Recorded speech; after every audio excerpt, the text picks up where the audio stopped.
On చేసిన మళ్ళీ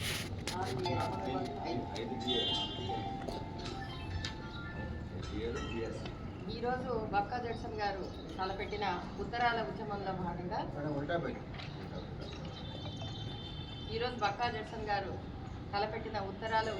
భాగంగా ఈరోజు మా వాసవి శ్రీనిలయంలో ఉన్న పెన్షనర్స్ అందరం కూడా ఈ ఉత్తరాల ఉద్యమంలో పాల్గొనడం జరిగింది. గవర్నమెంట్ ఉద్యోగులకి పెన్షనర్స్కి ఇవ్వాల్సిన బకాయిలు వెంటనే విడుదల చేయాలని కోరుతూ మేము ఈరోజు చీఫ్ జస్టిస్కి తర్వాత ప్రెసిడెంట్ ఆఫ్ ఇండియాకి ఈ ఉత్తరాలను పంపిస్తున్నాము. అంతేకాకుండా మాకు రావాల్సిన 5 DAలు కూడా ఉన్నాయి. ఇంకా 5 DAలు రావాలి. తర్వాత PRC ఇవ్వాలి.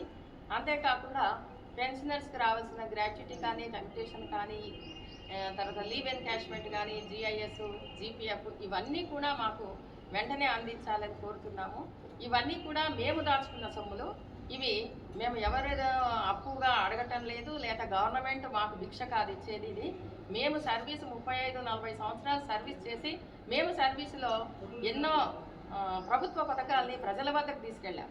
ఆ విధంగా సర్వీస్ చేస్తూ ప్రభుత్వానికి ప్రజలకు అనుసంధానంగా ఉన్న ఈ ఉద్యోగుల యొక్క రిటైర్మెంట్ బకాయిలను ఇవ్వకుండా ప్రభుత్వం మోసం చేసి ఈ విధంగా ఎన్నో రకాల సంక్షేమ పథకాలు ప్రవేశపెడుతుంది.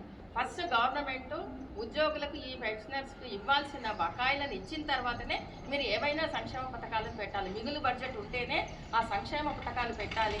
అంతేగాని సంక్షేమ పథకాలు పెట్టి ఓట్ల కోసం వాళ్ళని సోమరిపోతులుగా తయారు చేయడం అది ప్రభుత్వానికి తగదు. ప్రభుత్వం ప్రజలకి వారికి ఉపాధి కల్పించాలి, కానీ వాళ్లకు ఏదో ఈ సంక్షేమ పథకాల పేరిట ఏవో కొన్ని ఇచ్చేసి మేము సింహాసనం మీద కూర్చుంటామంటే అది సరి అయింది కాదండి.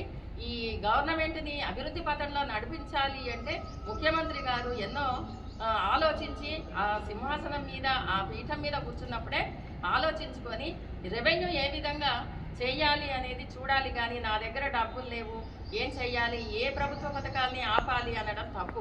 మేము ఏ సంక్షేమ పథకాలు ఏవి ఆపమని మేము చెప్పట్లేదు. ఫస్ట్ మా ఇచ్చిన తర్వాత మీరు ఎన్నైనా సంక్షేమ పథకాలు పెట్టుకోండి, ఏమైనా చేసుకోండి, కానీ ఫస్ట్ మా రిటైర్డ్ ఎంప్లాయీస్ యొక్క ఈ బకాయిలన్నీ తీర్చాలని మేము ఈరోజు ఈ ఉద్యమంలో భాగంగా గవర్నమెంట్కి విజ్ఞప్తి చేస్తున్నాం. Thank you. ఇవ్వాల్సిన బకాయిలు వెంటనే ప్రకటించాలి. 5 DAలు